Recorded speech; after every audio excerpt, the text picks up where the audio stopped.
One death is weird, 2 deaths is suspicious, but 22 deaths linked to one criminal. That, my friends, is a massive cover-up in action. For years now, I've been talking about Jeffrey Epstein and the sordid Epstein scandal. And obviously this year we've seen the cover-up playing out in real time. You've been able to watch it happen right before your very eyes. It's a story that has fully engulfed our political climate, enveloped the current President Trump in a dark web of disturbing allegations, and exposed an international blackmail intelligence gathering operation that children to be used as pawns in a sickening power game. But as you know, when it comes to world governments, when a story needs to be covered up, well, that's when people start to...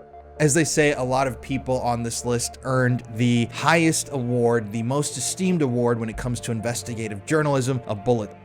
And when it comes to the Epstein story, there have been a number of extremely suspicious, incredibly strange, perfectly timed deaths connected to the case, film producers who died, victims who other perpetrators who died in the exact same manner as Epstein. Yeah, the list goes on. And we're gonna do a deep dive on that list today. As everybody knows already, I don't want to go anywhere or do anything to myself. All parties are presumed innocent until proven guilty in a court of law. All opinions presented on today's show are solely mine. And if you want to check out where I got the information to make this video, please do investigate the resources document in the description for yourself. Without further ado, welcome to the Conspiracy Files.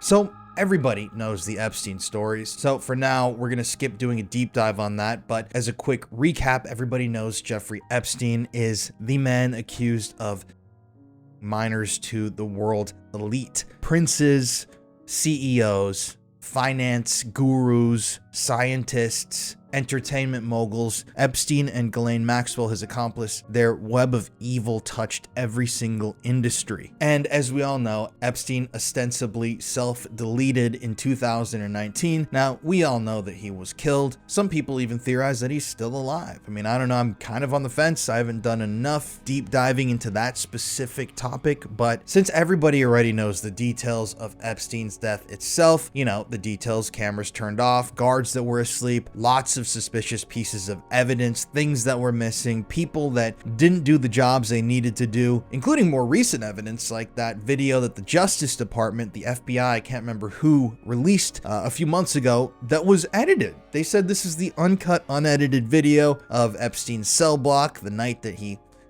died, and it was edited. It was actually edited. They proved that somebody had edited it. But you all know that. If you want to hear more information about the suspicious things surrounding Epstein's death, I highly recommend you watch the very first video on this channel, The Murder of Jeffrey Epstein, where I spelled all of those facts out very plainly and clearly. So I guess you could count Epstein as the first death connected to the scandal, even though it was his own death. But for the real first death that I want to examine today, we need to talk about one of Epstein's best friends, one of his partners in crime, and one of the biggest creeps that I've ever read about. And we also need to talk about how he died in a similar place at a very similar time with precisely the same method of execution. Death number 1, Jean-Luc Brunel, the model manager who molded his own end.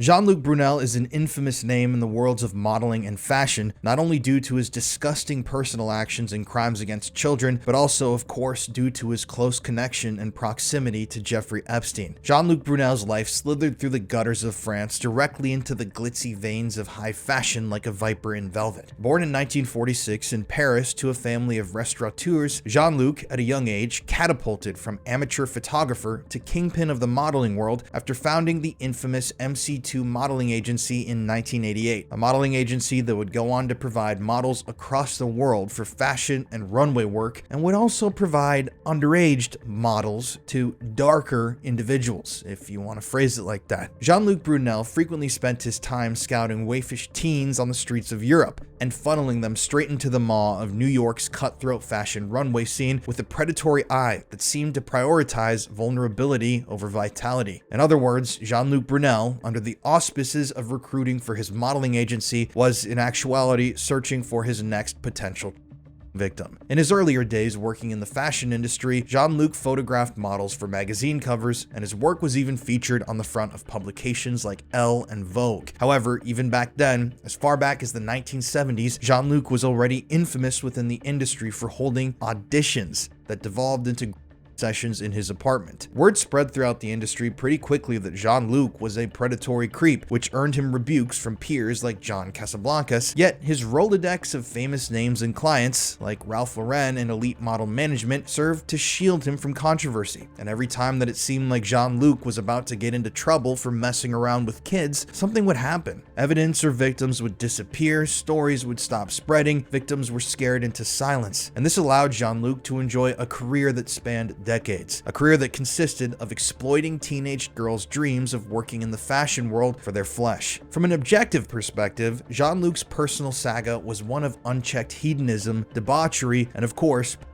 Jean-Luc was married 3 times in his life and was a father to a son he barely knew. He flitted between Paris lofts and Miami condos, his charm a thin veneer that barely masked his inner desires and deeply sadistic tendencies. Jean-Luc ended up becoming pretty infamous in the modeling and fashion worlds as models around the world began whispering of Le Wolf, the predator who lured them into his world with promises of Chanel contracts, only to demand nude tests and naked auditions in private rooms and on couches and beds. Jean-Luc, though, had some pretty powerful connections. As he worked his way up through the fashion and modeling industries, he began to hobnob with the jet set, yachting with Saudi princes and taking advantage, physically and mentally, of budding starlets. But his true thrill lay in the power imbalance. Jean-Luc himself collected Polaroids of topless underage hopefuls like baseball cards, his modeling agency serving really only as a conveyor belt for the industry's underbelly, where eating disorders and were viewed back then as necessary but unavoidable occupational hazards. By the 1990s, however, Jean-Luc's empire began to crumble. It was during that time period when allegations surfaced, stemming from a 1975 incident where he had a 15-year-old girl. Sadly, back then in 1975, the criminal case against Jean-Luc was dismissed for a lack of evidence. This should have been the end of Jean-Luc's career way back then, but he rebounded and subsequently launched a new agency, Karen Models, and re-entered the modeling and fashion worlds, even with his disturbing, well-known past. Jean-Luc took advantage of any young woman or child he could get his hands on, from anonymous runaways to the famous, like Carla Bruni, whom he claimed to have discovered at 19. In the fashion world's morose irony, Jean-Luc was both a creator and a destroyer, molding beauty from clay only to shatter it in private. His personal autobiography, a whitewashed tribute to his passion that omitted the handcuffs and the tears and crimes against children. But all the while, throughout all of these trials and tribulations, Jean-Luc was working with an even bigger, darker super predator. As we all know by now, that was Jeffrey Epstein. Jean-Luc's entanglement with Epstein was a marriage made on hell's casting couch. The two were introduced in the late 1980s through mutual French connections, and quickly, Jean-Luc became one of Epstein's premier underage girl suppliers. Essentially, Jean-Luc scouted for young talent that Epstein would then go on to use in his and blackmail gathering operation. Soon enough, Jean-Luc was jetting girls as young as 12 years old from Paris to Palm Beach on Epstein's dime, with flight logs showing over time many different MC2 recruits that were taken to Miami, to Florida, to Little St. James or Epstein Island for photo shoots that masked what some have described as being. For example, victim Virginia Gouffre alleged that Jean-Luc Brunel her 3 times at Epstein's New York townhouse in the year 2001, with his test this time involving forced fellatio while Epstein watched from a closet camera. Interestingly, Epstein and Jean-Luc's partnership actually formalized and became official in 2005 when Epstein helped to finance Jean-Luc's modeling agency, MC2's Miami branch, with a $1 million investment, which on paper was an investment for, quote, talent development, but in reality was nothing more than a front for. French authorities, after receiving a tip about Jean-Luc, later discovered a vast network of allegations that had been sitting right under the surface for decades and brought Jean-Luc's personal victim count to at least 54 models. It was also found that Jean-Luc Brunel had been supplying Epstein with young, underage girls who would perform massages on clients in exchange for access to Epstein's elite black book, his powerful contacts, his glitzy lifestyle, money. There were a lot of different reasons. Jean-Luc himself would even, throughout the time he was working with Epstein, rubbed shoulders with the elite, including times he traveled and hung out with aides for the Clintons, Hollywood moguls, and other notable figures. Virginia Gouffre's 2015 deposition detailed Jean-Luc's octopus hands her during a flight diversion to his Paris flat, while another victim, Jane Doe number 3, claimed Jean-Luc at 16 years old in a casting session that Epstein himself set up. Upon looking at all of this, the duo's synergy was evident to authorities, and disturbingly, they eventually recovered photos of bound teenagers in compromising positions that had secretly been stored in Brunel's freezer, labeled for Epstein's collection. Even after Epstein's 2008 guilty plea to essentially with a minor, Brunel continued to visit Epstein, and later photos emerged that captured them toasting drinks with who we can assume were underage girls. And when the feds raided Epstein's residence in 2019, authorities recovered files from Jean-Luc's agency MC2, revealing payments to recruits that were as young as 14 years old. In Epstein's web of lies and you see, Jean-Luc Brunel was not just a sidekick or a side character, but rather a full-on co-conspirator, his modeling agency serving as a pipeline of underage girls for Epstein. And according to some reporting, the girls that Jean-Luc Brunel provided to Epstein were sometimes used to gather those blackmail tapes that allegedly captured United States politicians and powerful figures from all sorts of industries, children, but interestingly, it's been claimed that there are also French politicians on those tapes as well. Epstein and Jean-Luc were partners in crime, incredibly close, and Jean-Luc played a massive role in Epstein's overall operation. And so naturally, when on February 19th, 2022, Jean-Luc Brunel was found from a paisley scarf in his La Santé prison cell in Paris, naturally, some eyebrows were raised. Jean-Luc, you see, had been arrested at Paris's Charles de Gaulle airport in December 2020, as he was trying to board a flight to Senegal. His arrest a part of a French inquiry into allegations against Epstein, focusing on potential crimes committed against French victims and suspects who were French citizens. Prosecutors suspected Jean-Luc of multiple minors and adults. They also suspected him of transporting and housing young girls for Epstein. On February 19th, 2022, about a year after he was arrested, the 75-year-old Jean-Luc's body was found in his prison cell like a discarded mannequin. His face cyanotic from the noose knotted with precision. Later on, court documents that were released surrounding Jean-Luc's case dripped with graphic horrors, like details about penetration with foreign objects and group violations in hotel suites. And we hear a very similar story to Epstein here. Jean-Luc, you see, was removed from shortly before he was found dead, despite prior alleged attempts to self-delete, including an incident that was documented to have happened prior in 2020. But this move found Jean-Luc Brunel housed alone in a high-security wing. In addition, after Jean-Luc was found dead, the guards that were on duty that night claimed that their routine checks somehow missed the early morning act of self-deletion. Somehow, even though Jean-Luc was essentially their only prisoner to watch over, they didn't notice what he was doing in his cell. It's a very familiar story. And also, it's just like my thoughts with Epstein. Jean-Luc is a very, very, very high-profile criminal that you're housing, and nobody's paying attention to him. It's the same with Epstein. Like, Jean-Luc's probably one of the most infamous criminals, if not the most infamous criminal at the time in all of France. Same with Epstein, after he was arrested, and yet no one's watching over them. It's just crazy. Also, as with Epstein himself, on that fateful evening/early morning, some of the cameras malfunctioned in the cell block area that Jean-Luc Brunel was held in, which prevented people from ever truly seeing if anyone else had entered or exited the area that day. Now, unlike Epstein, Jean-Luc's hyoid bone was found intact. If it were broken, that would almost be a surefire sign of strangulation, but the ligature furrows and marks on his neck were deep and diagonal, which fueled pathologists who examined his body and the photos to suggest that Jean-Luc may have been killed and then his body staged. French Justice Minister Eric Dupond-Moretti called it tragic, but a lawyer representing some of Jean-Luc and Epstein's victims, Arlene Dehaene, fumed. This is not justice, it's erasure. Jean-Luc's death occurred just months before his trial, potentially derailing testimony that could implicate high-profile figures like Prince Andrew, whom he allegedly supplied girls to. Victim Tissia Huysman, who accused Jean-Luc of her at age 16, dismissed this theory of self-deletion outright, saying, quote, "I don't believe it, it's like what happened to Epstein. It's too convenient," end quote. Also, accusers had described Jean-Luc as having been arrogant and self-assured, and stated that he himself had been convinced he would be acquitted due to his powerful political connections. That same victim, Tissia Huysman, in the same interview, noted, quote, "He was too arrogant, too full of himself. Those guys, they're not the..."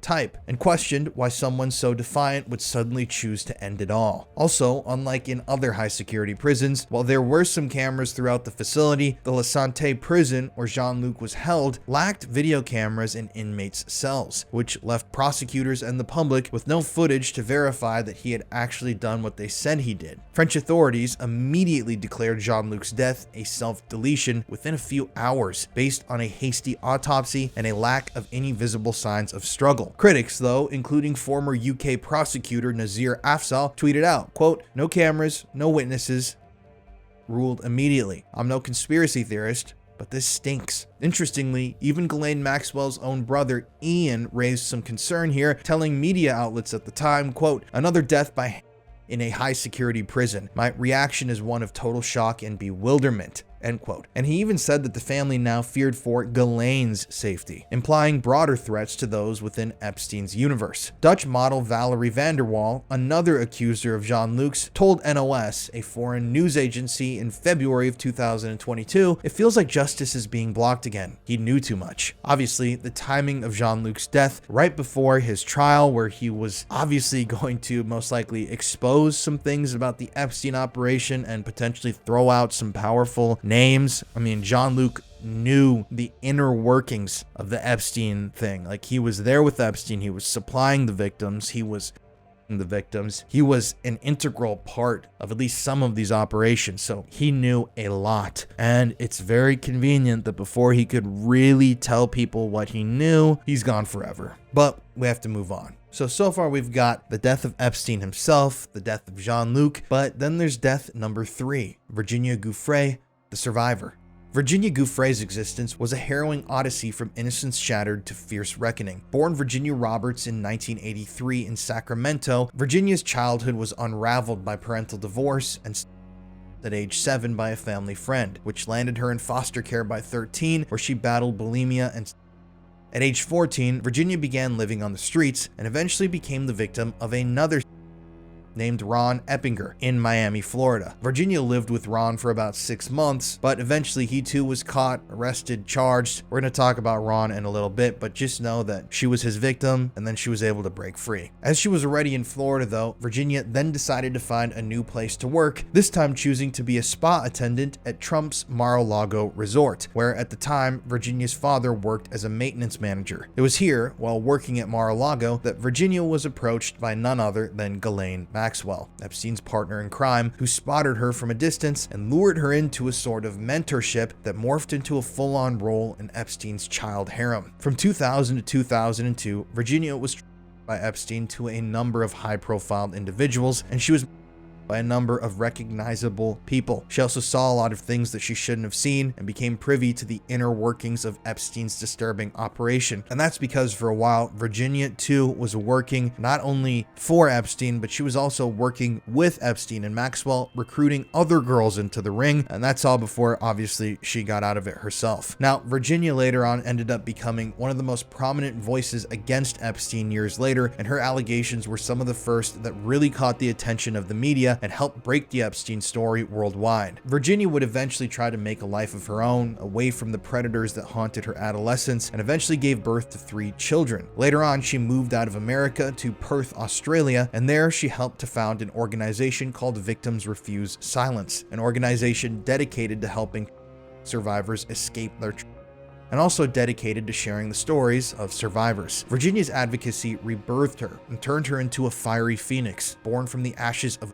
and radicalized into an angel of vengeance and justice. But life was never really easy for Virginia after escaping Maxwell and Epstein. Her personal battles included reported PTSD-fueled nightmares, a 2019 separation from her husband after she discovered infidelity, and relentless media hounding that turned her Palm Beach beauty into a tabloid spectacle. However, through all of this turmoil and trouble, Virginia continued to speak out against Epstein and Maxwell and continued to speak up for survivors across the world. Her life life was a testament to survival scars. And it should be noted, in 2021, she actually sued Prince Andrew for $12 million. I just talked about this in a recent episode. They eventually settled out of court. I don't know why an innocent person would settle with someone out of court for a massive amount of money. That to me just screams incredibly guilty. Like, if you're not guilty, why not just fight it? That's a whole nother tangent though. But in the last few years, Virginia finally seemed to be winning a little bit. Virginia also became close friends with other Epstein victims like Sarah Ransom and forged a practical sisterhood of the scarred. Eventually, Virginia began acting as an ambassador for awareness, but the weight of those years of silence broke her internally, and she suffered hospitalizations for breakdowns in 2015 and 2020, underscoring the toll of reliving horrors in depositions. Now, we could do a whole episode on Virginia and her allegations. There are so many, with so many names, so many deeply disturbing things that she claimed she saw, things that she claimed happened to her, involving everyone from Bill Clinton to Bill Gates, Alan Dershowitz, lots of individuals Virginia named and talked about. But we need to save that for another episode, because eventually, just this year, something would happen to Virginia. In the months leading up to her death, Virginia Giuffre faced escalating personal turmoil amid her continued advocacy against Epstein's network. On January 9th of this year, during a family trip to Western Australia to celebrate her daughter's 15th birthday, Virginia was allegedly beaten severely by her estranged husband of 22 years, Robert Giuffre, after she refused his advances for the assault left Virginia with a cracked sternum, a perforated eye, extensive facial bruising and cuts, and required hospitalization at Royal Perth Hospital, where she texted her mother, quote, "Mommy, please call me when you are awake. Rob did it again. I'm in the hospital, and I need your voice to help me calm down," end quote. Virginia reported the incident to the police that day, but no charges were ever filed against her husband, Robert, who swiftly countersued with a family violence restraining order, claiming that Virginia had assaulted him and was mentally unstable. In February 2025, Robert filed for primary custody of their 3 children, aged 19, 16, and 15, prohibiting Virginia from contacting the kids until June, a restriction she was accused of breaching on February 2nd by sending him a text message. Virginia's diary entries from this time period revealed Robert's growing jealousy over her fame from exposing Epstein and Prince Andrew, accusing him daily of infidelity, controlling behavior, and also accusing him of gambling away millions from her settlements with Maxwell, the Epstein estate, Prince Andrew, and JP Morgan Chase. You see, before all of this, in 2024, over a year ago, the couple had already separated, but they remained legally married, and Virginia was living on her farm in Near Gabby, and Robert was living in the couple's family home in Ocean Reef, about 30 miles away from each other. On March 24th, 2025, Virginia was allegedly involved in a car accident when her vehicle was struck by a school bus traveling over 49 miles per hour, causing severe damage to her car that her brother, Sky Roberts, later inspected and verified for himself. Now, interestingly, I think it's the school bus driver, it was somebody involved in the crash. They claimed initially that the damage done to Virginia's vehicle was only minor, essentially like a dent and a scrape, but after checking out the status of the car for himself, Sky Roberts, Virginia's brother, publicly disputed this claim and stated that the damage was much more intense than anyone had initially reported. Weird. Why is there that discrepancy? That's just the first red flag and little bit of weirdness that starts really coming in here. Then a few days later, Virginia posted on Instagram on March 30th about being hospitalized and near death with kidney failure, which her family interpreted as a desperate plea for help to reach her isolated children. Though the exact cause of this kidney failure, whether complications from the beating, the car crash, or both, remained and still remains unclear. In early April of 2025, Virginia publicly addressed the domestic violence in a statement saying, "I was able to fight back against Ghislaine Maxwell and Jeffrey Epstein, who me, but I was unable to escape the domestic violence in my marriage until recently. After my husband's latest physical assault, I can no longer stay silent." On April 1st, she emailed her publisher about finalizing her memoir, Nobody's Girl, a memoir of surviving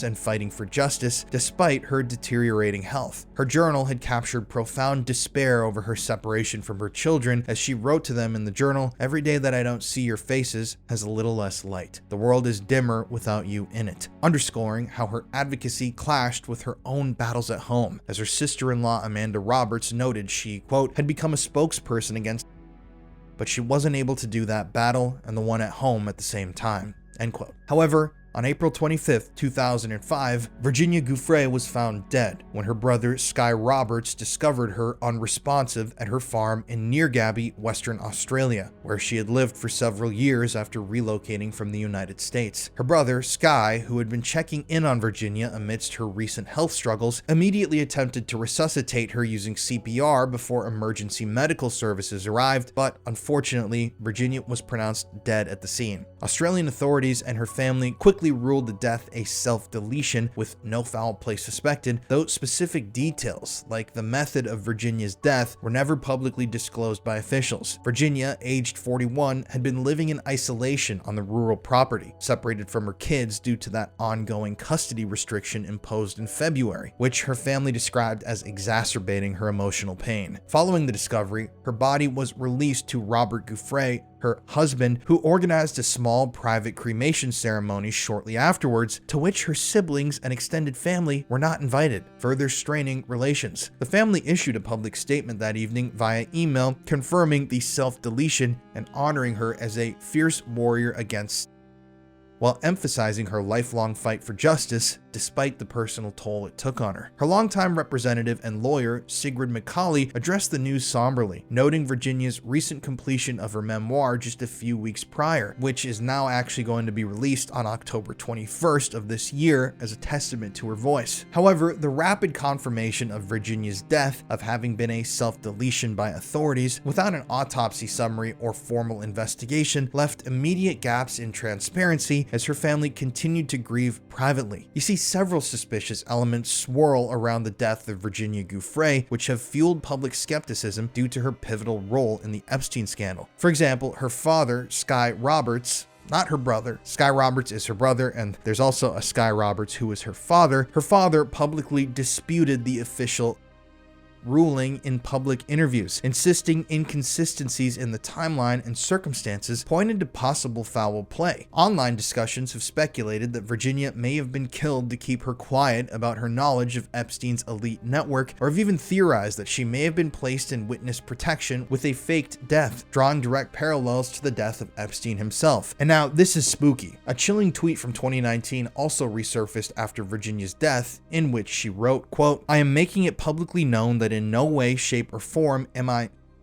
have made this known to my therapist and GP. If something happens to me, in the sake of my family, do not let this go away and help me to protect them. Too many evil people want to see me quieted." End quote. So when you have someone saying that, and then you have this happening, a little bit weird. The March 24th car accident also raised red flags, with Virginia's brother Sky Roberts noting the vehicle's extensive damage contradicted the bus driver's claim of a minor collision, which suggests possible staging or a targeted attempt on Virginia's life potentially. Critics questioned why authorities withheld details on Virginia's self-deletion method, her autopsy findings, and her toxicology report, which, in the eyes of many, mirrored some of the lapses in the official narratives or transparency seen in both Epstein's and John Luke's cases. Virginia's lawyer, Sigrid McCauley, addressed the rampant speculation in an interview in May of this year and urged folks to focus on Virginia's legacy rather than unproven theories, yet she admitted the pain of her client's fears of being silenced had been real. Despite official closures, these elements, combined with her status as the third known Epstein victim to die by self-deletion or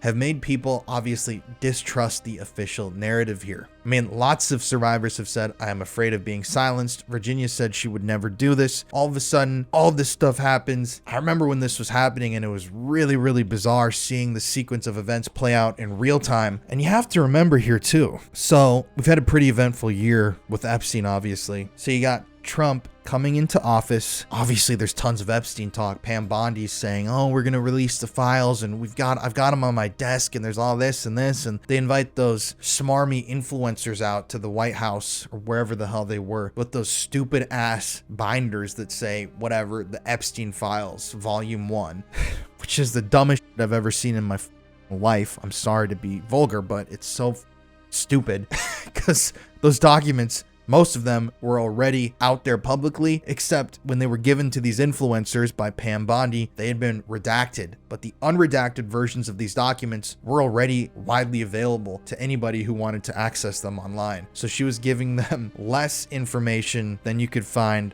online. That's a whole nother tangent. But you have to think about it. All of a sudden, Virginia Giuffre, the main Epstein accuser, ties to Trump at Mar-a-Lago. She's the one that's been leading the charge against Epstein. She suddenly, out of the blue, dies. She's gone. And then about 2 months later, 2.5 months later, that's when the Department of Justice and FBI released that joint memo saying Epstein never anyone. He only victimized these young girls himself. There was no network. They waited until Virginia was dead, the main voice of the victims, to drop that knowledge and to drop that memo, which thus kicked off a massive wave of Epstein disclosures and discussion. And just imagine if Virginia would have been alive right now, everybody would have been interviewing her. Everybody would have wanted to speak with her. She probably would have disclosed stuff that we still don't even know. She would have definitely been in the news cycle all the time on Capitol Hill protesting, leading the charge, but she's gone. That's one thing that you have to consider with all these deaths. It's not only how these people died and all of that sort of a thing, but it's also the convenient timing of the deaths of so many of these people right before they're set to go to trial, or right before this big thing happened, or right after they said this. It's like we don't even understand exactly the tools and weapons that not only the US government as a whole has in their possession, but also like members of intelligence communities and services, what they have, which is truly frightening. But yeah, RIP to Virginia. That was a terribly tragic ending to her story, but still, it's really only the beginning. Death number 4, Carolyn Andriano, the teen recruit whose silence became eternal. Carolyn Andriano was born in 1987 in Florida and grew up in a financially strained household marked by instability and early trauma that would profoundly shape her life. At the age of 4, she endured by a relative, an experience that left her deeply scarred. Her mother, Dorothy Gronert, worked multiple jobs to support the family without government assistance, though she faced her own legal troubles, including charges for possession in 2002 and narcotic paraphernalia in 2004, both of which were not fully pursued by the law. Carolyn described having a close bond with her mother throughout her life, calling the two of them partners in crime who attended concerts and shared activities together. Carolyn dropped out of school in the 7th grade and never returned, entering a chaotic adolescence influenced by her family's circumstances and her own unresolved pain. By her early teens, she was already entangled in a world of hardship, confiding in others about her history of and familial addiction issues, which her exploiters and would later use and weaponize against her. Carolyn's association with Jeffrey Epstein began in 2001 when she was just 14 years old, and she was introduced to Epstein through Virginia Giuffre, who then at the time was dating a convicted with ties to Epstein. Virginia, approximately 17 at the time, recruited Carolyn under the pretense of giving massages for money, leading her to visit Epstein's opulent mansion about 100 times over 4 years, often 3 or 4 times a week. Each visit netted Carolyn $300 to $400 in cash, which she shared with Giuffre, but the massages quickly escalated into by Epstein, who her up to 3 times per session until she aged out at 18 and was deemed too old for his preferences. Ghislaine Maxwell herself played a central role in the grooming process as well, routinely scheduling these encounters, Carolyn during visits, and exploiting the teen's confessions about her childhood and her mother's addictions to build trust and dependency. Epstein and Maxwell attempted to lure Carolyn to Epstein's Island multiple times, but Carolyn resisted, reminding Epstein she was only 15 and unable to leave the state without permission. The fueled Carolyn's descent into drugs, as she later testified she turned to alcohol to block out the trauma of the massage appointments, marking the beginning of a lifelong struggle with substance abuse that would eventually take an alleged tragic turn. In 2009, Carolyn filed a lawsuit against Epstein and his assistant, Sarah Kellen, resulting in a confidential settlement that later deducted $446,000 from her $3.25 million award from the Epstein Victim Compensation Fund. Her pivotal testimony came during Ghislaine Maxwell's 2021 federal trial in Manhattan, where she was one of only 4 victims to take the stand, initially using just her first name for anonymity before publicly revealing her identity post-conviction to inspire other survivors to come forward. During cross-examination, when asked if money could fix her pain, she firmly replied, "Yes, but no money will ever fix what's happened to me," underscoring the irreversible damage done by Epstein. A juror later described her account as the most gripping and her life story as one of the hardest, evoking the deepest compassion amongst the panel. Carolyn also implicated Virginia Giuffre in her testimony, accusing her of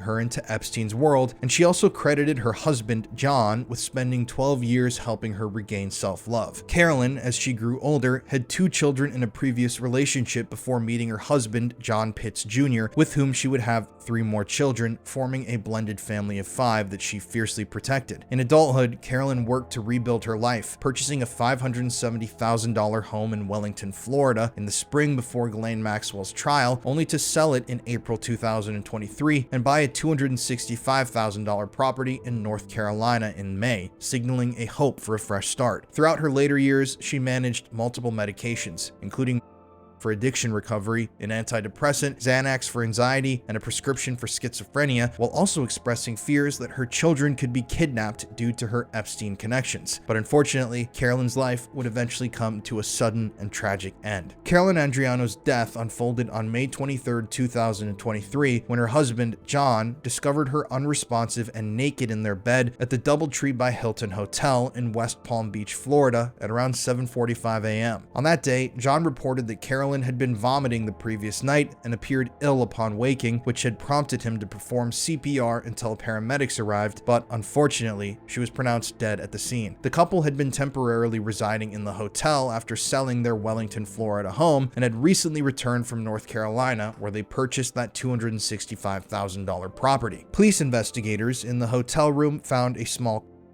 a baggie containing white residue, and a hypodermic needle in Carolyn's purse, alongside several vodka bottles in the room, though a toxicology report, curiously, later confirmed that she had no alcohol in her system at her time of death. The Palm Beach County Medical Examiner's Office conducted an autopsy and toxicology analysis, revealing lethal levels of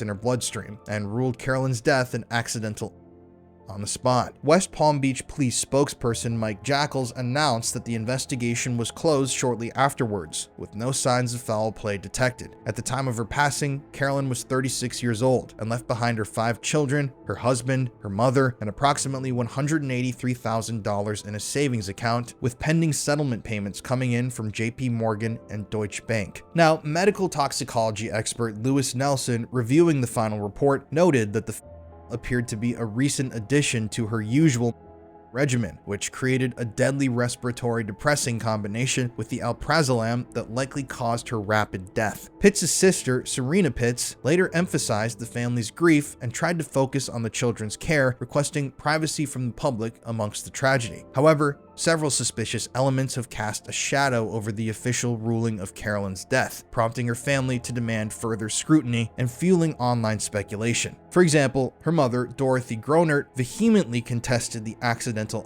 determination, insisting that Carolyn was ecstatic about her life and had texted her recently about having been sober for months. In fact, Carolyn's mother said before her death, Carolyn had been talking to her about she and her husband John's plan to have a fresh start in North Carolina with the kids. Carolyn's mother also highlighted some strange anomalies found at her death scene, like the empty vodka bottles that were found in the room, despite 0 alcohol being found in Carolyn's body, questioning why such evidence was present if she hadn't recently been drinking. Carolyn's mother bombarded local authorities with pleas for meetings and updates, declaring, "Nobody's giving me any answers, and you know what? I'm over it. This is my daughter and she deserves justice," and begged that the case not be prematurely closed. Carolyn's brother, Joey, also later stated that he had grown alarmed in the days prior to her death, noting that his sister had taken on an unusually groggy demeanor during phone calls, during which her husband had dominated the conversations. He also questioned why her husband didn't call an ambulance when Carolyn fell ill, as he had dismissed these initial concerns by saying, "Oh no, she's all right, it's gonna be fine." The recent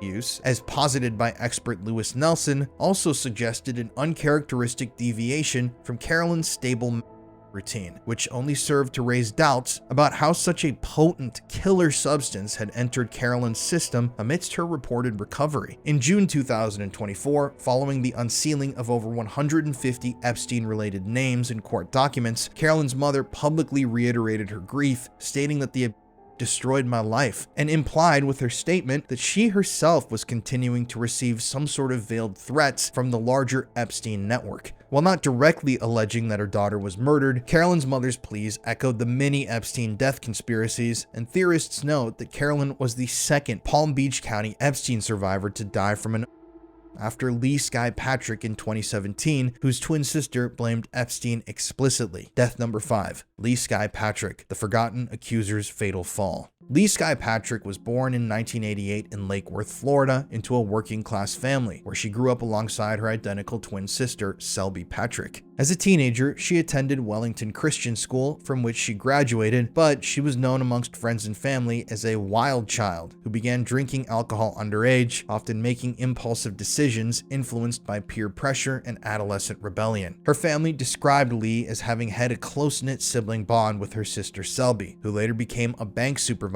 and would play a pivotal role in caring for Lee's child after she died. Lee's association with Epstein began in 2003 when she was just 16 years old, during a period of youthful curiosity and risk-taking that would alter her life irrevocably. That year in 2003, while attending a party at a school friend's house in Palm Beach, another acquaintance suggested they head to what was described as an exclusive house party, only for Lee to find herself alone at Epstein's sprawling mansion after her friend abruptly left. Epstein, clad only in a towel, greeted her alongside a woman who appeared to be his employee, creating an immediately unsettling atmosphere, which was amplified by a black and white photograph of a that Epstein had hanging up on the wall that Lee would later state was particularly creepy. Ghislaine Maxwell, known to the girls as Jillian, played a key role in Lee's recruitment and quickly lured her and her friends in with promises of a glamorous high life, including modeling opportunities and access to a mega-rich playboy's world, which sadly did entice the impressionable teens. During her initial visit, Epstein offered Lee $300 to give him a massage and remove her shirt, but the situation escalated when he grew aggressive, demanding she take off her bra, and when she wouldn't, he even tried to rip it off himself, which prompted Lee to flee in terror. And despite this traumatic first encounter, Lee, tempted by the money and power, returned to Epstein's mansion multiple times over the following year, where she endured repeated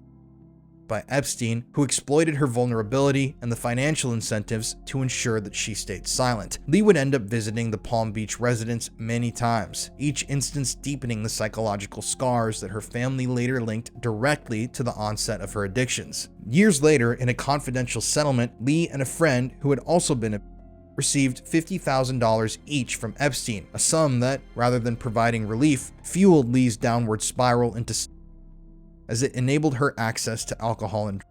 This period marked the beginning of a profound betrayal of trust, as Ghislaine Maxwell's grooming tactics preyed on Lee's dreams of escape from her modest upbringing, transforming what was sold as an opportunity into a nightmare of exploitation. However, as with the other survivors we've talked about here, eventually Lee escaped from Epstein and Maxwell and attempted to start anew. By her early 20s, free from their grasp, Lee had become a mother to a son named Jaden, born around 2012, whom she adored deeply despite her personal struggles. In 2015, at age 27, she got engaged to Jaden's father and expressed optimism about her future, having recently completed rehab and applied for a job selling insurance while at the same time celebrating 3 years of sobriety. However, her life continued to be marred by legal troubles stemming from her battles with and she was arrested 12 times between 2004 and 2017 for offenses like possession, domestic battery, resisting arrest, battery on a law enforcement officer, assault, and trespassing. Most of the time, these incidents revolved around her desperate attempts to see her son Jaden, who had been placed in her sister Selby's custody due to Lee's addiction issues. But despite these challenges, Lee maintained a network of friends who remembered her as resilient and vibrant, though her path was increasingly defined by the shadows of trauma from her youth. And then,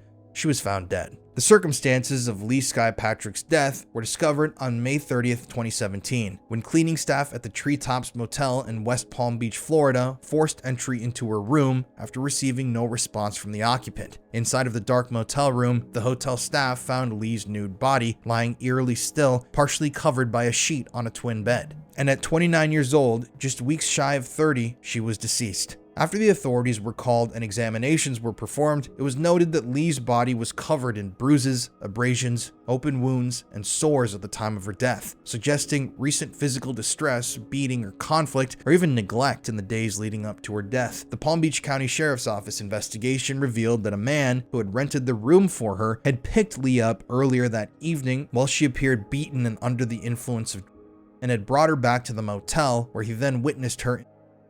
This anonymous individual claimed that he later on that night flushed Lee's remaining and piped down the toilet before he left her, under the assumption she would recover as she had briefly woken up from her filled stupor, but he returned the next day to find her unresponsive. The local medical examiner's office then conducted an autopsy and toxicology analysis and determined that Lee's cause of death was an accidental, attributing it broadly to the ongoing opiate crisis ravaging Florida at the time. This tragic end came merely 2 weeks after her most recent release from jail, where she had served a 17-day sentence for trespassing, trying to see her son Jaden. News of Lee's death spread quietly at first, but resurfaced prominently in 2019 amidst Epstein's arrest. Numerous suspicious elements and pointed accusations have lingered surrounding Lee Sky Patrick's passing, primarily driven by her family's unyielding blame on Epstein and Maxwell for catalyzing her fatal addiction. Lee's sister, Selby, has repeatedly asserted that her sister's downward spiral began immediately after her encounters with Epstein, stating, quote, "My sister suffered tremendously,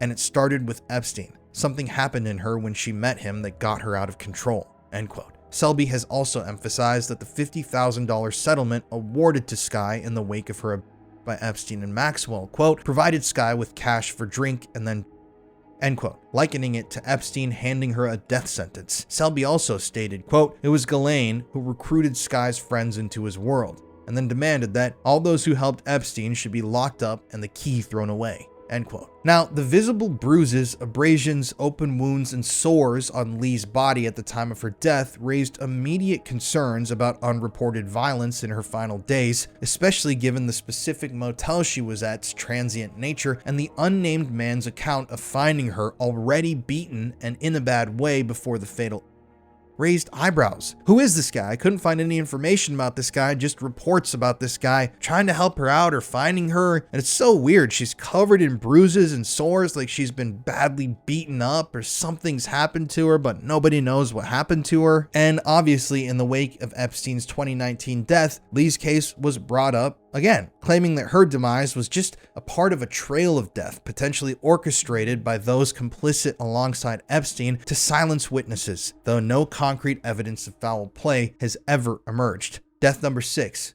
Joe Recarey, the detective who dared to dig too deep.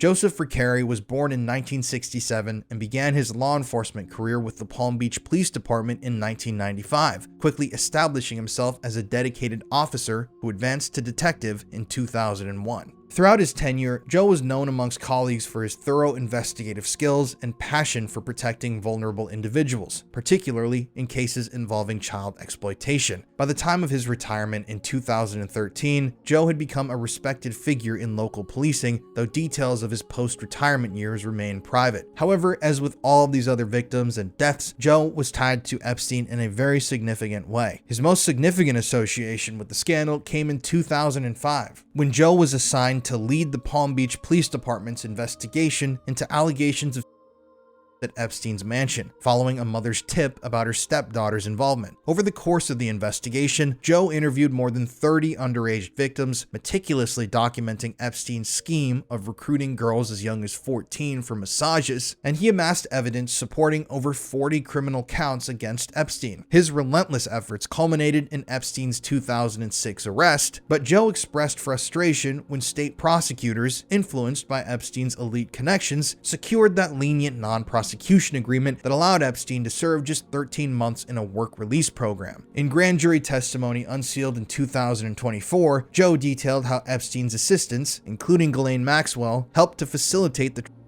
underscoring the systemic failures that undermined his case. Joe Recarey, however, would soon meet a tragic end of his own. Joe Recarey passed away on May 25, 2018, at just 50 years old, surrounded by his loving family after a brief illness. No official cause was publicly disclosed in his obituary or by authorities, leaving the exact nature of his ailment ambiguous. Close sources later revealed to investigators and media that Joe had been managing sleep apnea for several years, a condition that allegedly and reportedly led to him passing away in his sleep, though conflicting accounts do exist, like that of John Mark Dugan, an Epstein whistleblower who was also in the police department in Florida. He suggested that Joe died from a sudden cancer. Joe's wife, Jennifer, and his family issued a simple statement after his death, honoring his legacy as a decorated officer and emphasized the private nature of his final days without providing any further details. And here's where it gets weird. So, several elements surrounding Joseph's death have fueled suspicions amongst Epstein case observers. However, people obviously believe he may have been silenced or killed because he was the man leading the charge in the early 2000s, digging up all those initial reports. Who knows how much he knew or discovered that he had never disclosed,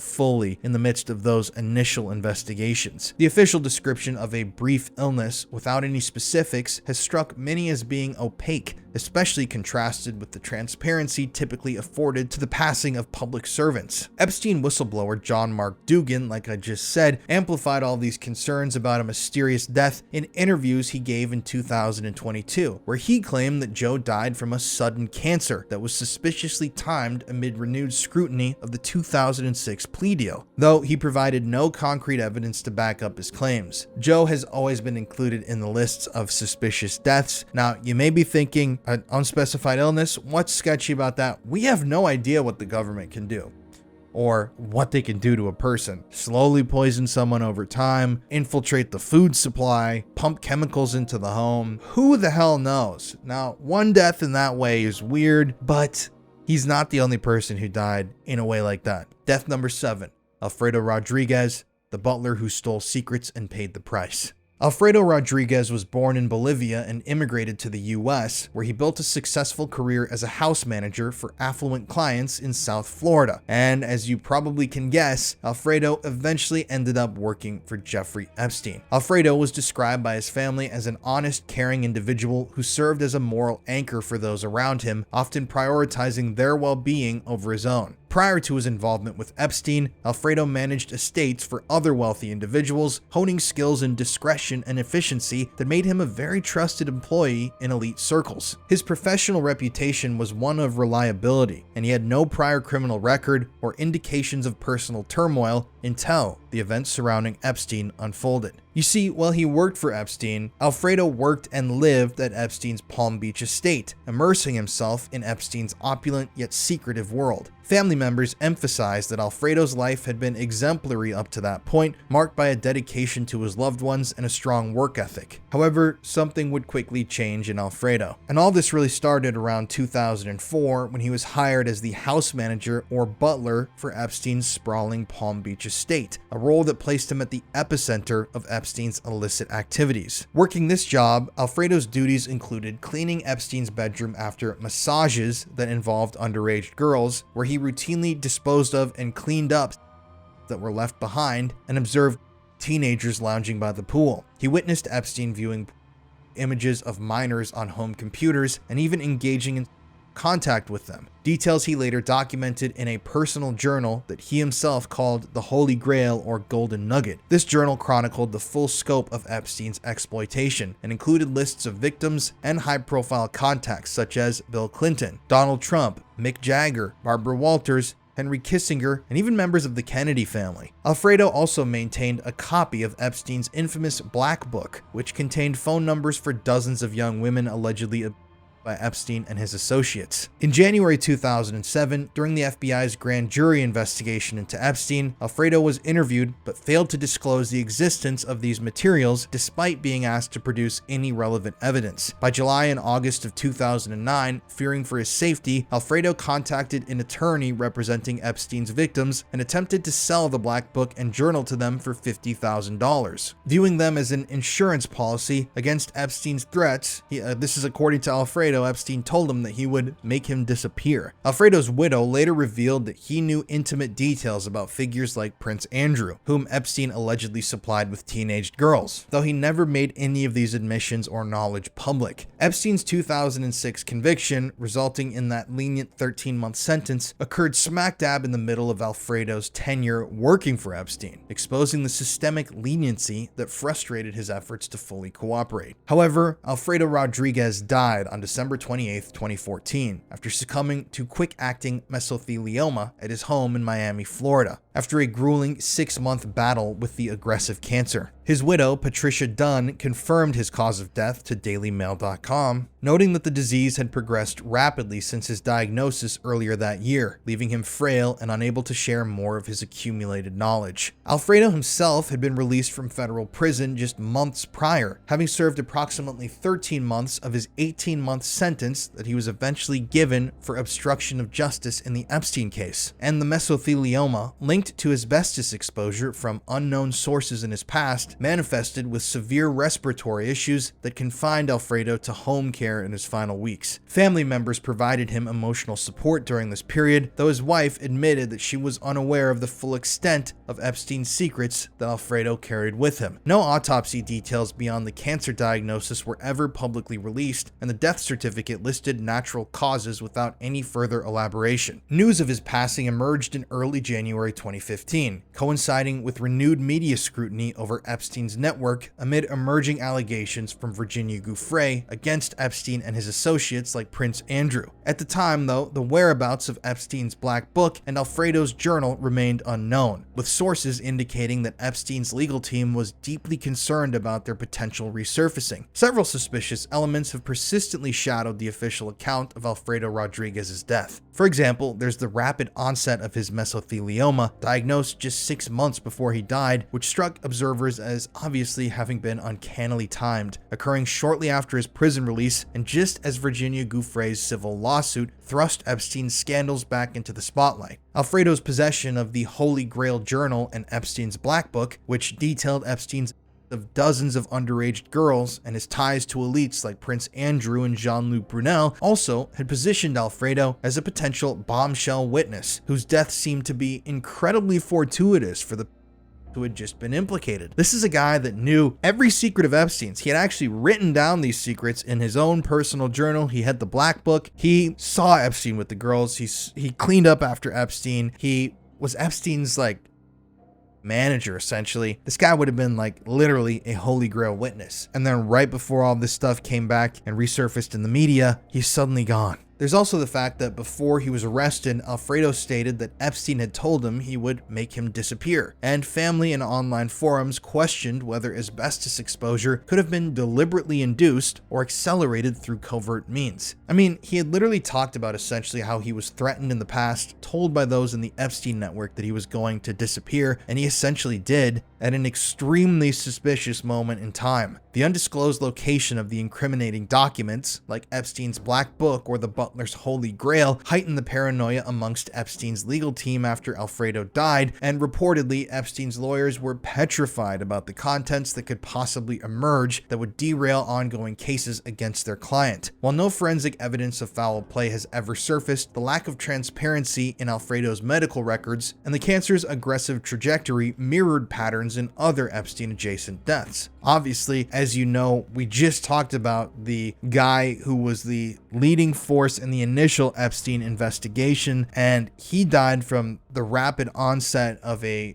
phantom disease. Somebody said it was cancer, and if it really was cancer, then it would be exactly like Alfredo's death. So then you'd have two rapid cancer deaths amongst these two guys dying. I think they both died in 2015. Don't quote me on that, but they died around, the same year, couple of years, and both died in similar manners and both had extensive knowledge on Epstein. I think that that's incredibly bizarre. And obviously they never would have wanted this guy to testify because he would have been a bombshell witness. He would have been a star witness, somebody who saw the operation of the network from the inside and knew it like the back of his hand. And yet he went away, and any secrets Alfredo had within him died alongside of him. Death number 8, Stephen Hoffenberg, the Ponzi scheme partner who fell from grace.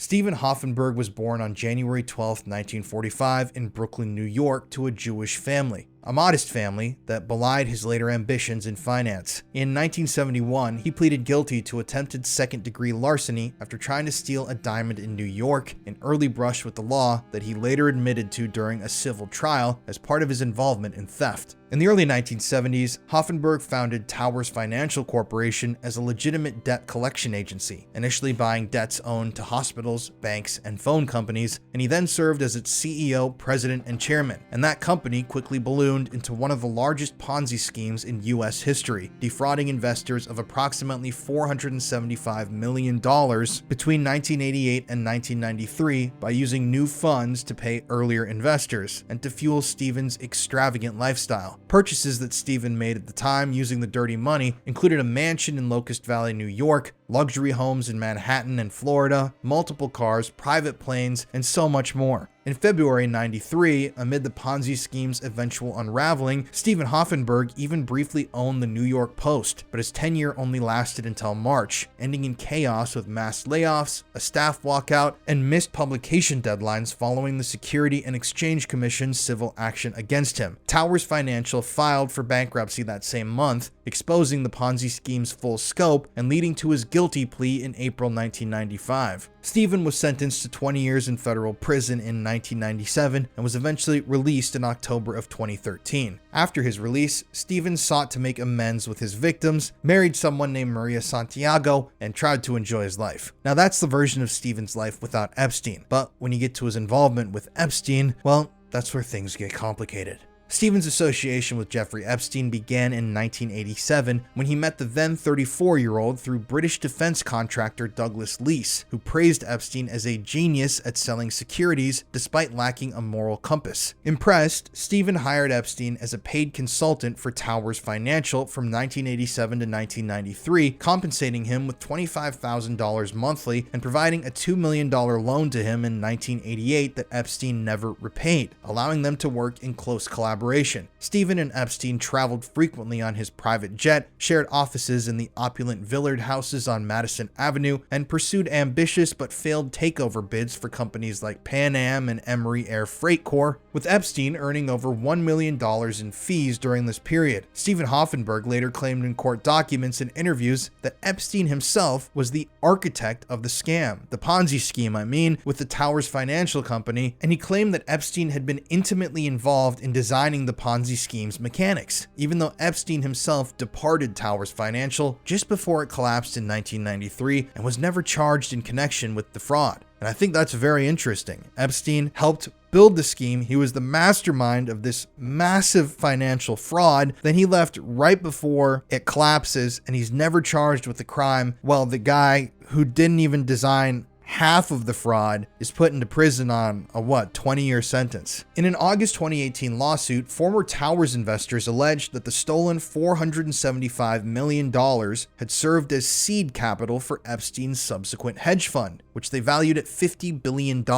which obviously suggests a direct financial pipeline from the Ponzi scheme to Epstein's empire. Following Epstein's 2019 arrest, Stephen Hoffenberg publicly labeled him his uncharged co-conspirator and best friend, and said he and Epstein had a special relationship, even going so far as to claim that Epstein was the smartest person he knew. After his own prison release in 2013, Stephen began reaching out to Epstein's accusers, befriending victim Maria Farmer and offering her assistance while insisting that Epstein's unprosecuted role in the Ponzi scheme mirrored his unprosecuted role in the scheme. Now, this is very interesting. In a final account to the National Enquirer right before his death, Stephen Hoffenberg revealed possessing knowledge of incriminating tapes that Epstein had collected, where Epstein and Maxwell recorded elites for blackmail. And Hoffenberg claimed that the FBI had held on to those tapes since 2019, but had buried them to protect powerful figures. On August 23, 2022, police in Derby, Connecticut responded to a welfare check at Stephen's apartment after a private investigator, acting on behalf of a woman identifying herself as an Epstein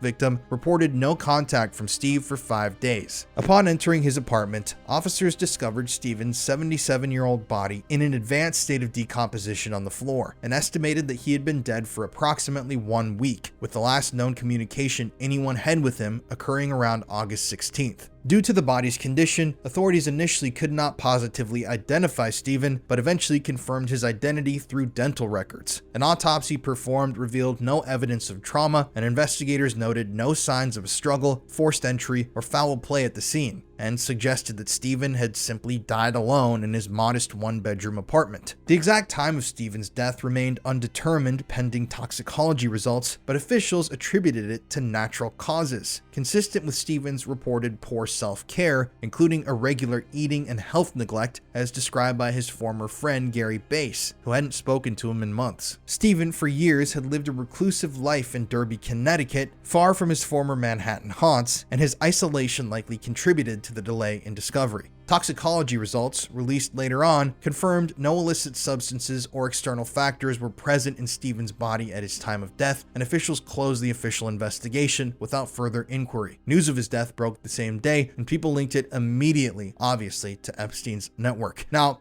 there are some very suspicious elements to Stephen Hoffenberg's death. For example, the timing. This was just 2 months after Ghislaine Maxwell was convicted in 2022, a time in which Stephen Hoffenberg had publicly declared he was going to assist victims and expose more details about Epstein that only he knew. Now, obviously, when you look at that, whenever someone says they're going to expose something and they're going to expose some details that only they know, and then they're found dead, it's pretty weird. There's also the fact that his body was found lying undiscovered for a full week in a small apartment building, and people were wondering how nobody had checked in on Stephen. I mean, this dude was a pretty high-profile individual, and no one had called him, no one had checked in on him, no one had noticed anything was off, that he wasn't responding or anything like that for an entire week. And now, this is the really crazy, the really, really weird part. According to the National Enquirer, just before he died, Stephen had made a sort of deathbed confession to them, and had asked them to wait at least 3 years after his death to publish the information he gave them. And so, in August of 2025, just about a month ago, the Enquirer published posthumously Stephen's comments, and they're pretty disturbing. In his confession, Stephen alleged the existence of the mother lode of blacktail tapes filmed by Epstein and Maxwell. Some of the recently published article reads as follows: "Wherever Epstein was entertaining, he and Ghislaine were taping," said Hoffenberg, who asked the National Enquirer not to publish what he knew about the cabal until 3 years after his death, which occurred in August 2022. They were sending video footage to the cabal every week, Hoffenberg told the Enquirer. Maxwell, who was sentenced to 20 years in federal prison for conspiracy linked to Epstein's of female minors, remains the only person besides her late boss who was charged in the case. According to Hoffenberg, the socialite was responsible for emailing or personally delivering the secretly recorded honey trap videos to the pair's powerful overlords. He added that exposure of these tapes would be the mother lode of damning evidence, which would take down many of the world's most powerful men and shatter the secret cabal that Epstein reported to. The FBI and the New York City Police Department have had the tapes since 2019, Hoffenberg said, and that's just a small snippet of the article. So you have this guy right before he dies making these admissions, confirming the existence of blackmail, which would mean that he had intimate knowledge about the blackmail operation, and yeah, he's dead. So he can never share how he got that information. He can never share details of that information. He can never go on the record at a trial or during an inquiry or a committee or a grand jury and present evidence that only he knew or he saw or he heard, because he's dead, which is incredibly convenient. I have to say that. And it's just bizarre. I mean, Hoffenberg just died, apparently, according to them. Something happened to him in his apartment. He keeled over. I couldn't find any actual cause of death for Stephen Hoffenberg. So it's really bizarre. Essentially, his dead body is found in his apartment, and he had been dead for about a week, at least a week, and he had rotted. His body had rotted to the point where nobody could recognize him visually, and he's talking about all this stuff, and he's publicly making these statements about Epstein and working with victims, and he gives this interview right before he dies about the blackmail operation and the information that he knew and that he had gathered and he had seen, and then he ends up dead for a week, rotting in his apartment with no discernible or public cause of death, and we're just supposed to say that that's normal? Death number 9. Kenneth Starr, the lawyer who bargained with devils.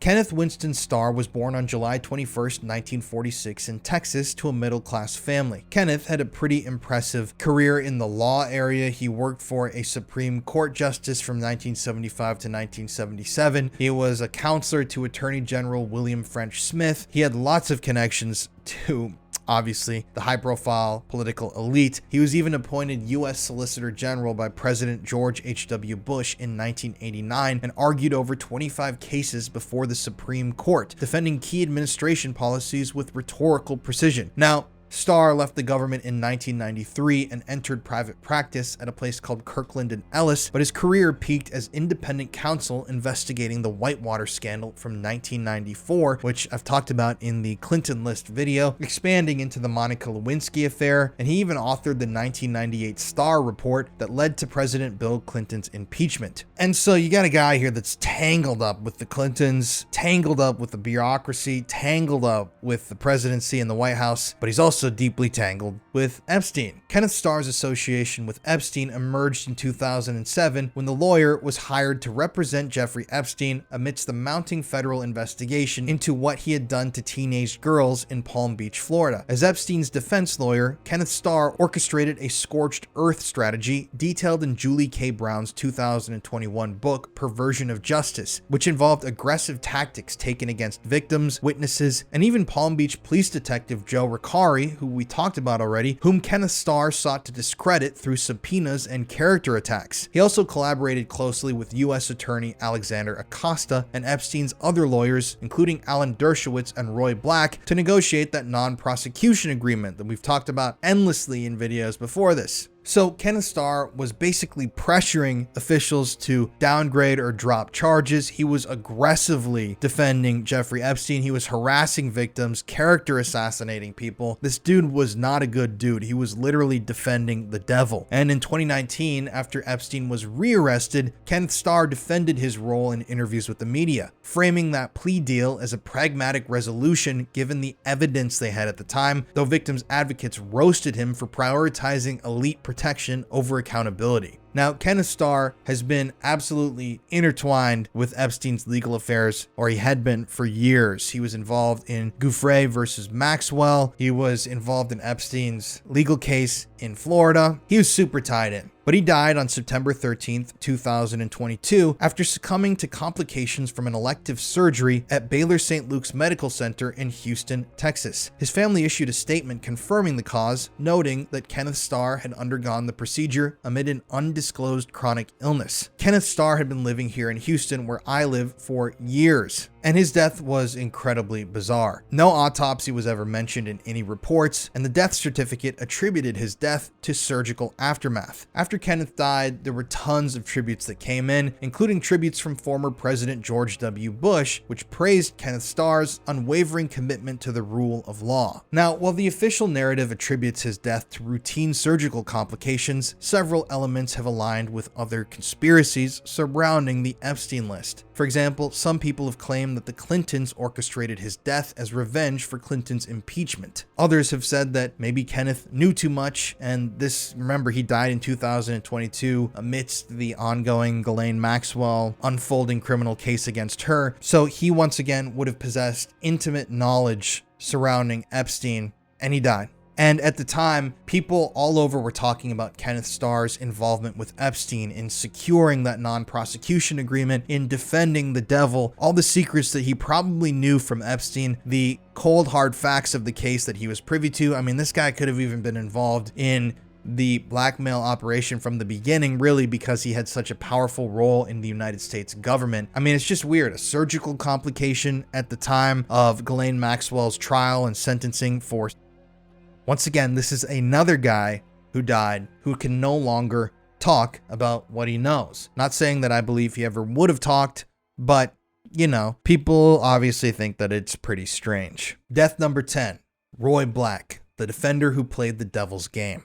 Now, Roy Black was another attorney who defended Jeffrey Epstein. Roy Black was very close with Epstein, and Roy Black was a pretty infamous figure. He was known as the GOAT amongst Miami defense attorneys for his courtroom charisma and strategic brilliance. Before his death, he had amassed a roster of celebrity and controversial clients, including pop star Justin Bieber and even conservative radio host Rush Limbaugh. He had represented people in high-profile trials. He was really familiar with the ins and outs of the legal system, but he really became associated with Epstein in 2007 when he joined alongside Kenneth Starr, Epstein's legal representation team, trying to defend him against the charges of of minors in Florida. Like, we've talked about that a lot. All you really need to know is that Roy Black was just another lawyer, essentially a celebrity lawyer, a really famous lawyer who had worked with a lot of celebrities and on a lot of high profile cases over the years. But this is another guy that would have been really, really knowledgeable, who would have known a lot about Epstein, who would have known the ins and outs, especially if Epstein was really honest, or even Ken Starr was honest, or somebody was honest, would have known a lot about all of this stuff. But just this year, on July 21st, 2025, Roy Black died peacefully, allegedly, at his home in Coral Gables, Florida, after once again a prolonged battle with an undisclosed terminal illness. Now, we've seen lots of illnesses here. I think this death is particularly interesting because of the fact that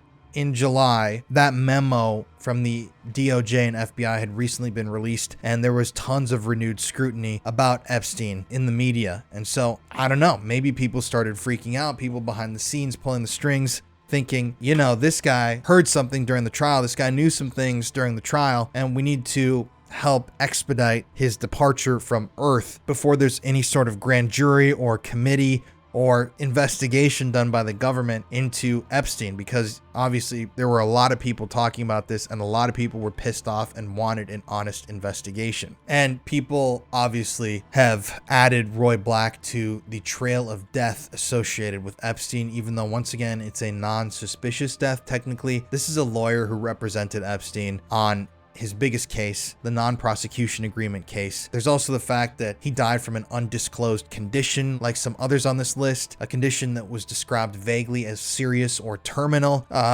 It's just really bizarre. It's really, really bizarre stuff as you just keep going down this list. So I'm realizing right now that I've been talking for a really long time, and this episode is really long. I didn't realize how long this was when I wrote it. So I'm kind of going to just skim through the rest of the body count list associated with Epstein, focus on a few more, but just know that this is still just the tip of the iceberg. Death number 11, Marvin Minsky, the genius tainted by temptation, who was an MIT AI pioneer whose work was partly funded by Jeffrey Epstein, a guy who was accused of by Virginia Giuffre that happened, according to Virginia, in 2001. On January 24th, 2016, at age 88, Marvin Minsky died of a cerebral hemorrhage. Now, obviously that's a natural death, but people count him as a part of this theory because of what he would have known. He was obviously a part of the network, and he died, shortly before all of this really started coming to light with Epstein's arrest in 2019. Then there was Ronald Eppinger, that Miami who Virginia Giuffre, who she lived with before she met Jeffrey Epstein. He was convicted of his crimes in 2001, but in 2006, November of 2006, at age 70, right as Epstein's stuff was heating up in Florida, Ronald Eppinger, who obviously Virginia Giuffre lived with, who would have known a lot, having been based in Florida for a very long time, he was found dead in a New York hotel room. His death was once again ruled natural, and the details remain pretty sparse. However, he's been tied to all of the Epstein death lists because of the timing of his death, November 2006, as the Epstein stuff was heating up in Florida, and his direct ties to the case and the main accuser. There's also reporter John Connolly, who was born November 24th, 1943 in New York City. John Connolly was an author, but he also joined the New York Police Department in 1968 as a patrolman and rose through the ranks to become a detective in the elite Organized Crime Control Bureau by the mid-1970s. John Connolly was a fearless man, but eventually he transitioned to journalism and debuted as an investigative reporter for New York Magazine in the late 1980s, quickly expanding to outlets like GQ and Vanity Fair, where he covered things like Wall Street fraud, organized crime, and government corruption. However, in 2005, Vanity Fair assigned John Connolly to probe the life of Jeffrey Epstein following the appearance of those initial police reports detailing Epstein's underage, which led John Connolly to interview 3 teenage victims who described being lured to Epstein's mansion for massages that escalated into exploitation. Despite compiling compelling evidence, including victim testimonies and Epstein's pattern of payments and John Connolly's article was shut down after pressure from Epstein's lawyer Alan Dershowitz, who threatened a libel suit against the publication that was set to publish the article, a decision that John Connolly later decried as being editorial cowardice in interviews. However, later on, John Connolly revisited the story in 2016 by co-authoring the best-selling book Filthy Rich with James Patterson, which drew on his original notes and additional sources to detail Epstein's.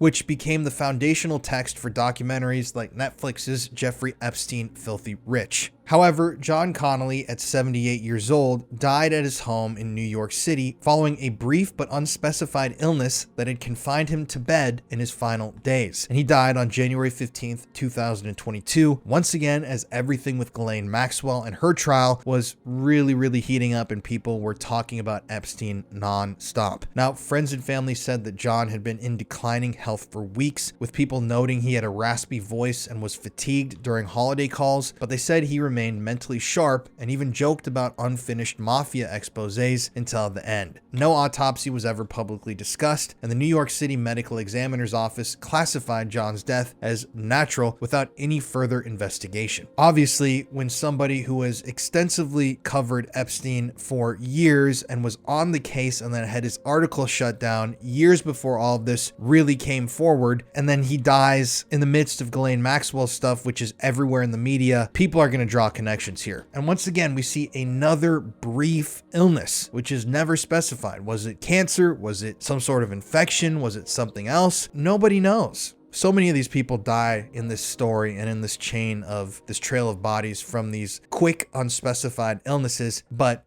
we don't know exactly what those illnesses are, which I think also has fueled the speculation that these people might have been killed or silenced. There's also death number 14, Wendy Lee, the biographer who peeked too close. Wendy Lee was born in 1950 and rose to prominence as a British-American investigative journalist and celebrity biographer. Wendy, in her lifetime, penned over a dozen New York Times bestsellers that dissected the lives of icons with a blend of glamour and grit. Her breakthrough book came with the day Kennedy died in 1993, followed by Prince Charming, the John F. Kennedy Jr. story in 1994. So, Wendy Lee was somebody who chronicled the lives of celebrities and the elite. She wrote a biography for Arnold Schwarzenegger, which she co-authored with Arnold Schwarzenegger. She wrote one for David Bowie, Patrick Swayze, but she also wrote these expose pieces and had a keen interest and passion for investigative journalism. And that's how she eventually came in contact with the Epstein affair. You see, Wendy had been a longtime acquaintance of the Maxwell family. Wendy even claimed that she had a brief romantic affair with Robert Maxwell, Ghislaine Maxwell's father, in the 1980s, and later recalled Ghislaine's, quote, desperation to please, end quote, her domineering father in interviews. Wendy Lee's name surfaced in unsealed Epstein court documents from Virginia Giuffre's 2015 lawsuit against Ghislaine Maxwell when she was listed as Wendy Lee, author and Daily Mail reporter, potentially as a journalistic contact or peripheral figure in Maxwell's social orbit who may have known something that could have been useful to the case. So she's a friend of the Maxwell family. She's listed in a lawsuit by Virginia Giuffre as somebody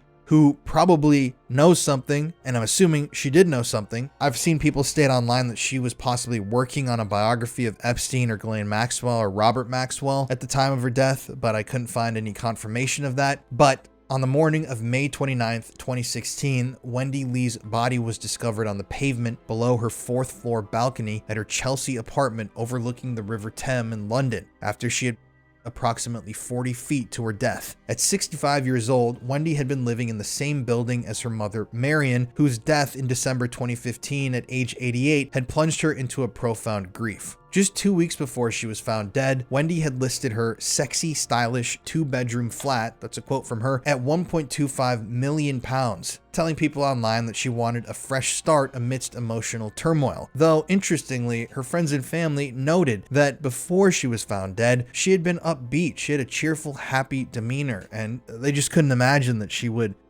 from a balcony just shortly after talking to them. However, on May 27th, she tweeted a link to an article about depression, quoting, "I woke crying and I went to sleep crying. It didn't occur to me that I was depressed," which obviously signaled her internal battle. However, the police initially launched an investigation that deemed this non-suspicious, with reports varying between an accidental slip and a deliberate jump. It is strange though, because lots of people in her life came forward and said that she was extremely optimistic and cheerful in the days directly before she was found dead. And keep in mind, Wendy was found dead after Virginia Giuffre named her in a legal filing against Ghislaine Maxwell, which proved to link Wendy to the Maxwell family. She reportedly was romantically involved with Ghislaine Maxwell's father. She was a biographer who was really good at deep diving into the lives of the rich and famous. And then all of a sudden, after these allegations are made and she's linked to the Epstein case, she's found dead. And that's before Epstein's eventually arrested in 2019 and this whole thing blows up. There's also death number 15, the death of Stephen Bing, the producer who talked too much. Stephen Bing was an infamous Hollywood film producer who debuted with the 1990 romantic comedy Every Breath, which he wrote and produced under his own Shangri-La Entertainment banner. Stephen Bing's production credits included high-profile flops and hits like the 2000 Sylvester Stallone remake Get Carter, the 2003 Jerry Bruckheimer comedy Kangaroo Jack, and the 2004 animated blockbuster The Polar Express. Bing was a notorious playboy and fathered a son, Damien Hurley, in 2002 with British actress Elizabeth Hurley after a fleeting romance, though he initially denied paternity and later became estranged from his son, refusing a DNA test until court ordered, and eventually leaving Damien just $1 million in his will, despite the child's $10 million claim. Now, this guy, Bing, his philanthropy was extravagant and included a $40 million donation to the Clinton Foundation in 2008, though most of his fortune was squandered on gambling, women, and bad investments, and had dwindled to near insolvency by 2015, which had forced him to sell assets like his Bel Air estate. Now, Bing, this Hollywood mogul, was associated with Jeffrey Epstein back in the 2000s, when Bing, a mutual friend of Epstein's through Hollywood and political circles, flew on the Lolita Express, Epstein's private jet, at least 4 times between 1995 and 2005, as documented in flight logs unsealed in 2019, often en route to Epstein's Palm Beach mansion or Little St. James, Epstein Island. Okay, I just realized my camera just died, but we're just gonna press on and finish this out. I'm sorry. I literally went through 2 batteries recording this and I'm completely out of battery. I didn't realize how long this was gonna be. Now, Epstein reportedly introduced Bing to influential figures, and Bing himself allegedly helped to suppress a 2003 Vanity Fair expose on Epstein's by pressuring editor Graydon Carter to not release the article about Epstein. In the years before his death, Bing's late girlfriend Yee-Jin Kim, whose 2019 he obsessively mourned, urged him through her aunt to expose Epstein's crimes, but Bing chose to remain silent, reportedly fearing repercussions from Epstein's network. This reticence, combined with his flights on the Lolita Express and his social ties to Epstein, positioned Bing as a peripheral but knowing associate in Epstein's web, though he was never directly accused of any. However, on June 22, 2010, Steve Bing 27th floor balcony of his luxury Century City high-rise apartment in Los Angeles, California, approximately 270 feet to his death on the street below. The Los Angeles County Medical Examiner's Office ruled the manner of death as a with the cause listed as multiple blunt force trauma from the impact, and no note was found at the scene, though witnesses reported hearing a thud around 1 p.m. local time. Stephen had been spiraling emotionally for over a year, exacerbated by the January 2019 of his girlfriend Yee-Jin Kim, a 28-year-old aspiring actress found in a bathtub at his home, which he blamed on himself and obsessively investigated as being potentially foul play. In October 2019, 10 months before his death, Bing confided in close friend and producer Brian Grazer that he wanted to himself and even asked Brian Grazer to help him do it. Now, although Stephen Bing's self-deletion was unequivocally tied to cascading personal devastations, his death has been retroactively woven into Jeffrey Epstein's death list, with theorists positing that he may have been murdered to prevent revelations about the financier's Hollywood entanglements. You see, Stephen Bing's death occurred less than a year after Epstein's August 2019 jailhouse death, and his fall from the 27th floor evoked eerie parallels. You see, you have this guy who donated millions to the Clintons and the Clinton Foundation, the Clintons obviously being directly tied so deeply into Epstein. This guy reportedly worked to suppress reporting about Epstein in 2003. He was documented to have flown on the Lolita Express. People had begged him to expose what he knew about Epstein, but he refused to do it, saying he was, afraid of what might happen. And it begs the question, did somebody get to him before he could expose that information? I don't really know, but it is really, really suspicious. There have been so many people. There was even a model, I can't remember her name. There was a model tied to Epstein who suffered a very similar fate. Yeah, she also was tied to Epstein, ruled a non-suspicious death. There's also Mark Middleton, the Clinton aide who opened the wrong door.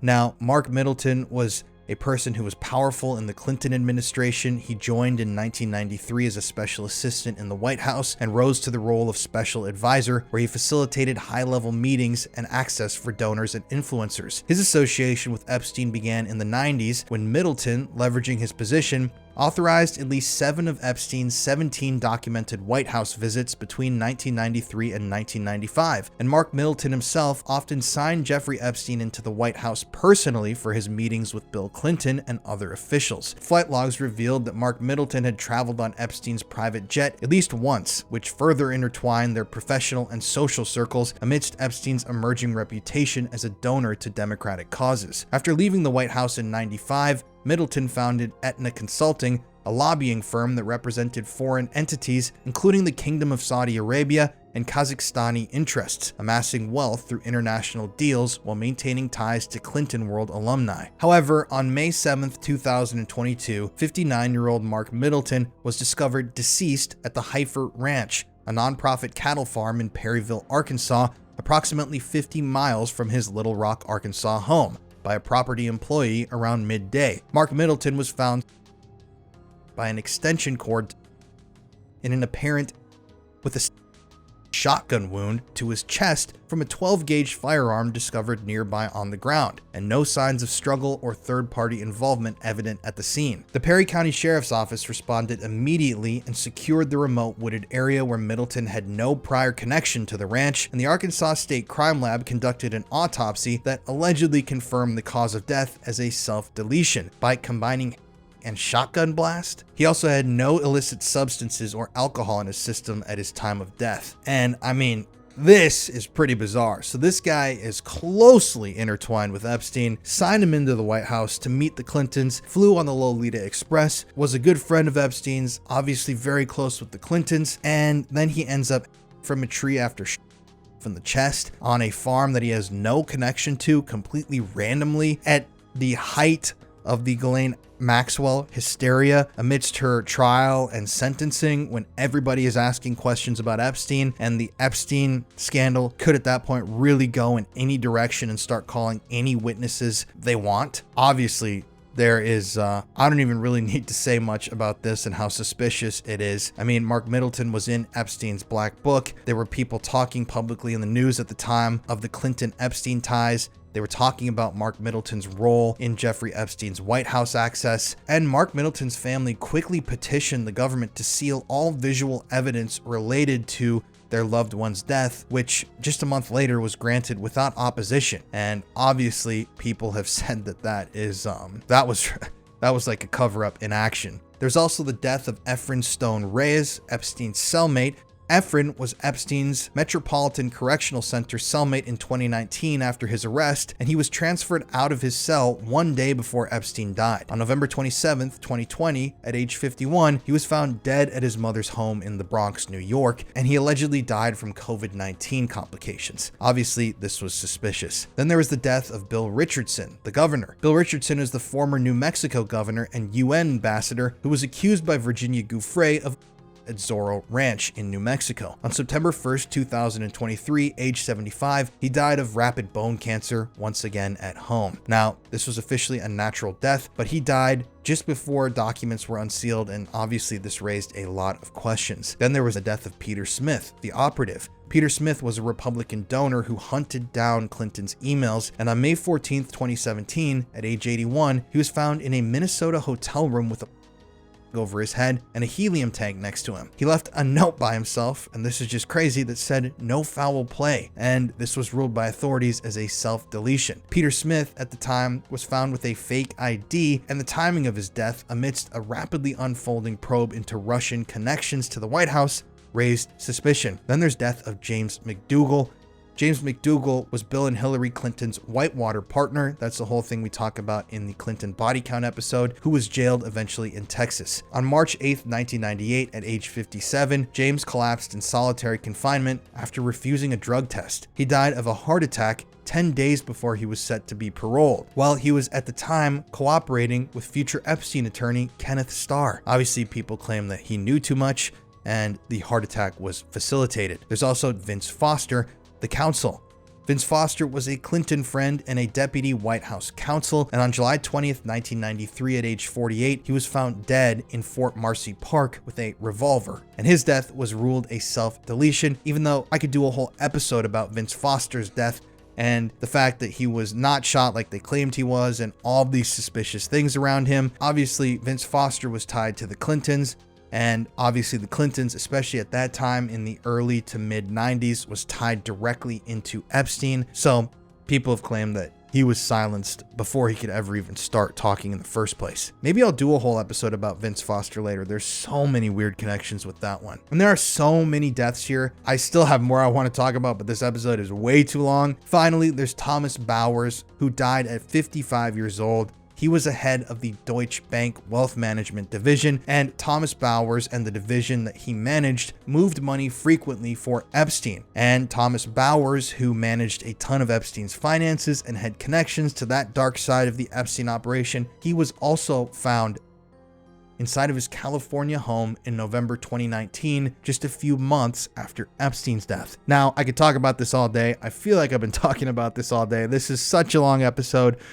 So I'm just going to wrap it up quick. Thank you guys for watching. Please let me know your thoughts in the comments section below. If you haven't subscribed, make sure to subscribe. Make sure to like the video and share this video out if you want to see more. My name's Colin Browen. If you're listening to the show on podcasting platforms, be sure to leave me a 5-star review. Thank you all for listening today and watching and bearing with me through all of this. This is such a long episode. As always, stay suspicious, question everything, and I'll catch y'all in the next one.